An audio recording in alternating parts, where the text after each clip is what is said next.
పల్నాడు జిల్లా వినుకొండ ఆర్టీసీ ప్రయాణికులకు మెరుగైన సౌకర్యాలు సేవలు కల్పించాలని ఎమ్మెల్యే జీవి ఆంజనేయులు ఆర్టీసీ అధికారుల్ని ఆదేశించారు. వినుకొండ ఆర్టీసీ డిపోను గురువారం ఆయన సందర్శించి పరిసరాలను పరిశీలించారు.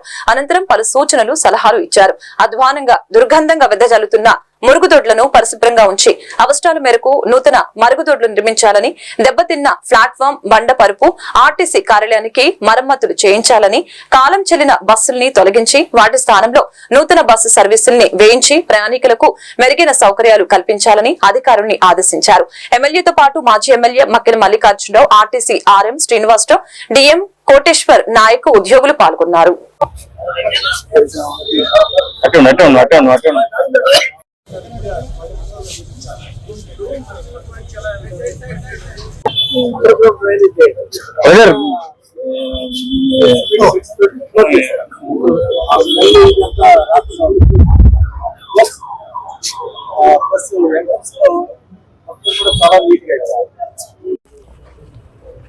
ఈరోజు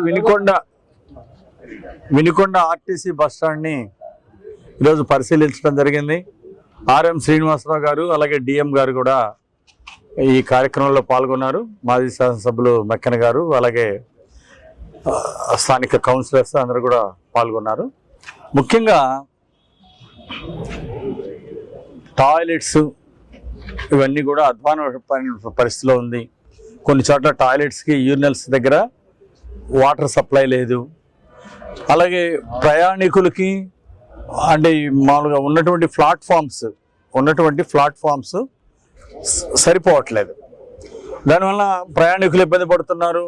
ఒక్కోసారి చిన్న అంటే టర్నింగ్ చేసుకోవడానికి ఇబ్బంది అయిపోయి యాక్సిడెంట్లు అయినటువంటి బస్ స్టాండ్లో కూడా యాక్సిడెంట్లు అయినటువంటి సందర్భాలు ఉన్నాయి గతంలో.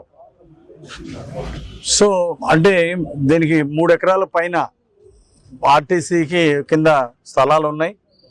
క్వార్టర్స్ చూస్తే పూర్తిగా డిస్మెంటల్ స్టేజ్లో ఉన్నాయి. క్వార్టర్స్ వచ్చేసి డిస్మెంటల్ స్టేజ్లో ఉన్నాయి, నిరుపయోగంగా ఉన్నాయి. క్వార్టర్స్లో ఎవరు నివాసం ఉండలేదు. అది సుమారు ఒక 50 సెంట్ల స్థలంలో క్వార్టర్స్ నిర్మాణం గతంలో జరిగింది. అవన్నీ కూడా నిరుపయోగం అయిపోయింది. ఇప్పుడు ఎవరు కూడా క్వార్టర్స్లో ఎంప్లాయీస్ ఎవరు ఉండలేదు.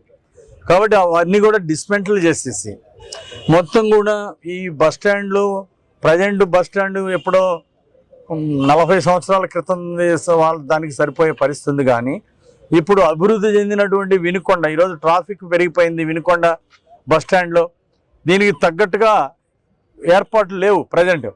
దీన్నన్నింటినీ కూడా బస్ స్టాండ్ని మోడర్నైజ్ చేయాల్సినటువంటి అవసరం ఉంది. గత 5 సంవత్సరాల్లో కూడా ఇక్కడ బస్ స్టాండ్లో జరిగినటువంటి అభివృద్ధి కానీ ఏమి కనపట్టలేదు. మరోపక్క రోడ్లన్నీ దెబ్బతినిపోయి జగన్మోహన్